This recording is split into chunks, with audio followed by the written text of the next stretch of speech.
Сира есімді әйел кіші қайнысы Каранға ие болу үшін оның сусынына жасырын дәрі қосып жібереді. Бірақ бұл сәтті біреу суретке түсіріп алады.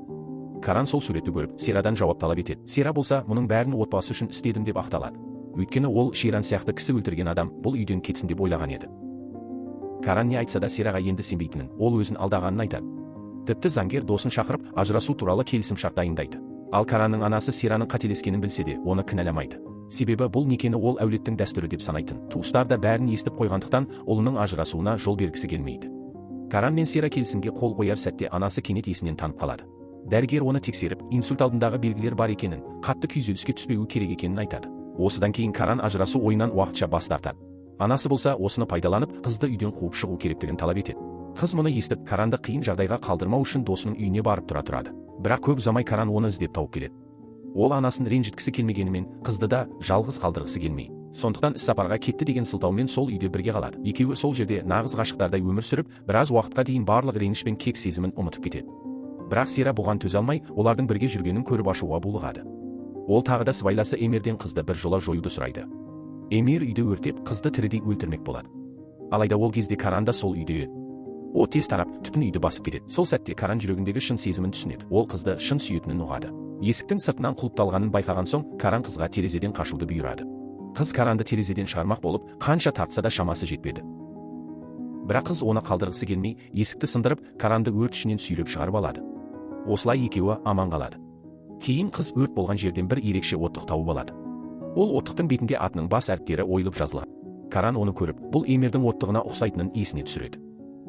Сенгісі келмесе де, Эмирдің өрт қоюшы болуы мүмкін екенін ойлап, заңгермен бірге жасырын тергеу бастауды шешеді. Бір күні компанияға бір ер адам келіп, Каранмен кездескісі келетінін айтады. Сұрақ қойғанда, ол адам ағасы өлтірілген күні бір жігіттің бақтың артқы есігінен асығыс шығып кеткенін көргенін жеткізеді. Бұған дейін айта алмаған себебі әйелі науқас болып, ол басқа қалада жүрген екен. Кейін газеттерден Каранның отбасы жайлы жаңалықты оқыған соң ғана осыны еске түсіріпті. Заңгер бұл жаңалықты дереу Каранға жеткізеді. Сонда ғана Каран қызды бекер кінәлағанын түсінеді. Ол қыздың талай ретмен кінәлі емеспін деген сөзін есіне алып, жүрегі өкінішке толады. Бірақ нағыз қылмыскер табылмайынша ешкімге бұл туралы айта алмайды. Каран ағасы қаза болған жерге қайта барады. Сол сәтте ағасының қызды емес, оның арт жағындағы шатырды нұсқаған болуы мүмкін екенін аңғарады. Сол бөлмеге кіріп терезеден қарап тұрғанда, өсімдіктің астында бір нәрсе жатқанын көреді. Жақындап қараса, қанға боялған орамал екен. Ол орамалды сараптамаға жібереді. Нәтижесінде орамалдағы қан ағасына тиесілі болып шығады. Бірақ саусақ ізі қызға да, қыздың ағасына да жатпайды. Бұл қылмыс орнында үшінші адамның болғанын дәлелдейді. Осылайша Каран ақыры қыздың кінәсіз екенін толық түсінеді. Оның жүрегін өкініш пен махаббат қатар кернейді. Енді ол қызға бәрін айтып, кешірім сұрауға да сөз таба алмай қалады. Ол үнсіз ғана қызға қарап көзінен бәрін ұқтырды. Каран ақыры ұзақ уақыт бойы жек көріп келген қыздың өзінің ағасының өліміне кінәлі еместігін түсінді. Сол сәтте ол жүрегіндегі махаббатын енді тежей алмады. Алғашқы сүйіспеншілік сәтінде ол қызға қолын созды. Бұл жолы қыз да күмәнсіз, нық сеніммен оның қолын ұстады. Осылайша екеуі шын мәнінде ерлі-зайыпты атанды. Каранның анасы бұл қарым-қатынасқа түбегейлі қарсы болса да, олардың тәтті күндерін тоқтата алмады. Ал Сира ішінен іштей жанып, неге Каран мен емес, оны сүйет деп өз-өзіне қайта-қайта сұрақ қойды. Оның махаббаты тек қараңғы бұрышта, жасырын қалды, айтуға да батылы жетпеді. Ал көп ұзамай қыздың бойына бала бітті. Ол бұл қуанышты жаңалықты Каранға айтуға дайындалып жүргенде, Каранның анасы мен Сира мұны естіп қояды.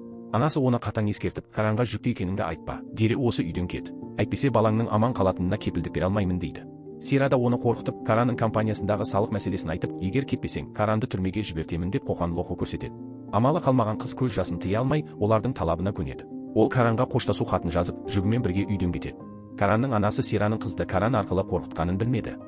Сира бәрін алдын ала жоспарлап қойған еді. Ол Эмирмен бірігіп, қызды алдап көлікке отырғызуды ойластырған. Эмир оны үйіне апарып тастаймын деп алдап көлігіне отырғызды.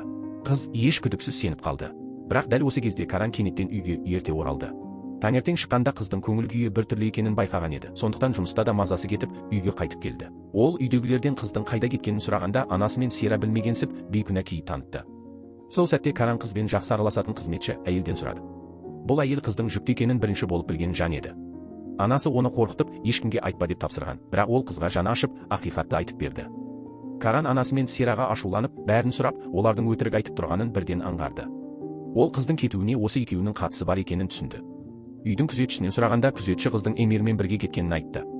Күзетші кездейсоқ Сира мен Эмирдің әңгімесін естіп қалған екен. Олар қызды бір жерге апаратынын айтқан. Ол мекен-жайды жазып Каранға берді. Ал сол уақытта Эмир қызды әлгі жерге жеткізіп қойған еді. Ол мұндағы пәтердің жалақысы арзан деп сендірді. Қыз оған сеніп, есікті қаға бергенде, іштен бір топ адам шығып, оны ұстап алды да, байлап тастап, ішіндегі баласын күштеп түсіруге дайындалды. Абырой болғанда Каран дер кезінде жетіп келді. Эмир оны көре салып, қорыққанынан көлікке мініп қаша бастады. Каран оны сүйреп шығарып, неге бұлай істегенін сұрады. Эмир болса, мұның бәрін Сираның өтінішімен істегенін, қызды тек досының үйіне апару үшін алып шыққанын айтты. Басқа нәрселерден бейхабар екенін жеткізді. Бірақ Каран оған уақыт жоғалтпай, үйге кіріп, қызды құтқарып қалды. Қыз есін жиған соң, Каран оған енді ешқашан зиян келтірмейтінін уәде етті. Сөйтіп, ол қызды өзімен бірге алып, қайтадан зәулім үйге оралды. Сира Эмирдің қайтып келгенін көрісімен-ақ, жоспарының іске аспағанын түсінді. Қорыққаннан бөлмесіне кіріп, есікті ішінен құлыптап алды. Каранның анасы да Сираның өз бетімен баласын түсіруге тырысқанын естігенде, сенер-сенбесін білмей қалды. Оның ойында тек қызды үйден қуып шығу болған, ал баланы дүниеге әкелген соң өздері асырап алмақ еді. Каран Сираның бөлмесінің есігін теуіп ашып, оның киімдерін терезеден лақтырып жіберді. Ол Сираның енді бұл үйде қалуына жол бермейтінін айтты. Сира болса өзін ақтап, мен мұны осы отбасы үшін істедім деп айқайлады. Мен күйеуін өлтірген әйелдің баласын дүниеге әкелуіне жол бере алмаймын, әрі онымен бір үйде тұра алмаймын деді. Каранның анасы дауыс көтерілгенін естіп, екеуін сабырға шақыруға асықты. Бірақ Сира төменге түсе бергенде, қыз оны шапалақпен ұрып жіберді. Сен адам болуға лайық емессің, жасағаның үшін бір күні бәрібір жауап бересің, деді қыз. Каран Сираны сүйреп, үйден қуып шықты да, дереу кетуін талап етті. Сира, мен сенің заңды жұбайыңмын, сен мені қуып шығуға құқығың жоқ деп қарсыласты. Каран болса, енді заңды жұбайым емессің деп жауап берді. Сира Каранның анасынан көмек сұрамақ болып еді. Ол да ашуға булығып, Сираны сөкті. Көп ұзамай үйге адвокат келіп, ажырасу қағаздарын алып келді. Сира бәрін түсініп, амалсыз қол қойды. Бірақ іштей жеңілгенін мойындағысы келмеді. Ол Эмирмен бірігіп, келесі қастандық жоспарын талқылай бастады. Ал бұл кезде Каран куәгердің айтқан сипаттамасы бойынша ағасын өлтірген қылмыскердің бет-бейнесін суретшіге салдыртып жатқан еді. Сурет дайын бола бергенде, Эмир Каранның жанына кіріп келді. Куәгер суретке қарап, Эмирдің дәл сол адам екенін бірден таныды. Каран таңырқап, суретке қайта қарады. Эмир жағдайдың ушығып бара жатқанын түсініп қашып кетті. Каран артынан қуғанымен оны ұстай алмады. Кейін Каран отбасы алдында Эмирдің ағасын өлтірген қылмыскер екенін жария етті. Каранның анасы қатты күйзелді. Қылмыскердің осы уақытқа дейін өз үйінде жүргенін, оған сеніп келгенін естігенде, өз-өзіне сенер емес. Сира болса қорыққаннан дем ала алмай, не істерін білмей қалды. Ал қыз болса көз жасына ерік беріп, ақыры өз кінәсіздігін дәлелдегеніне сене алмай отырды. Каранның анасы Эмирдің не үшін мұндай қылмыс жасағанын айтып берді. Баяғыда Каранның әкесі компаниядағы акцияның бір бөлігін Эмирдің атына жазып қалдырған екен. Бірақ ол 18 жасқа толғанда Каранның анасы оны алдап, акциядан бас тартуға қол қойдырып алған. Сол себепті Эмир ренжіп, ашу ызамен Каранның ағасына зиян келтірген.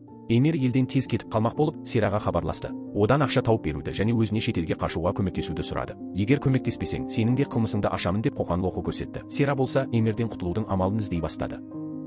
Сира Эмирдің қайда жасырынғанын әдейі Каранға айтып қойды. Каран бұл хабарды ести салысымен дереу Эмирдің тұрған жеріне кетті. Сира Каранның мінезін білетін, оның ашуланған сәтте Эмирді атып өлтіретініне сенімді болды. Сира солай өз қылмысын жасырғысы келді. Абырой болғанда, қыз қауіпке қарамай, Каранның соңынан ілесіп келген болатын. Ол дер кезінде Каранды тоқтатып, ашу үстінде қателік жасамауына себеп болды.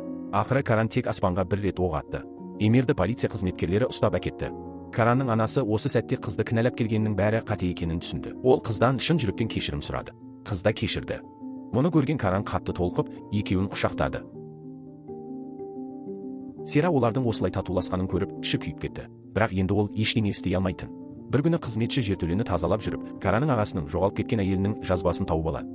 Қағаз дәл қыздың аяғының астына түседі. Қыз оны көтеріп қарап еді, ішіндегі сөздерге қатты таңғалды.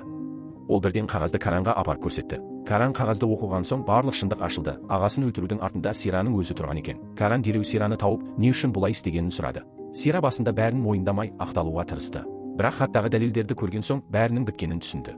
Қашпақ болып еді. Каран оны ұстап алды. Каран оның неге бұлай жасағанын түсінбей, ашумен сұрақ қойды. Сонда Сира бәрін мойындады. Мен сені әрқашан сүйдім. Мұның бәрін сені өзіме алу үшін істедім, деді ол көз жасын төгіп. Каранның анасы бұл сөздерді естіп күйзеліп кетті. Ол өмір бойы қорғап келген адамының осындай жауыз болғанына сенгісі келмеді. Сираның есті сөздерін естіген анасы ашуға мініп, оның шашынан ұстап, төсекке лақтырып, тұншықтырмақ болды. Каран жүгіріп келіп, анасын тоқтатты. Осы сәтте Сира қашпақ болғанымен, қыз оны ұстап алып қайта қайтарды. Сол кезде полицияда жетіп келіп, Сираны тұтқындап, полиция көлігіне отырғызды. Біраз уақыттан соң Сира ақылынан айырылып, есінен ауысты. Ол неше рет қашса да бәрібір ұсталып қайтарылды. Бір жылдан соң Джейран ұл туды. Сол сәттен бастап олардың өмірі нағыз бақытқа толды.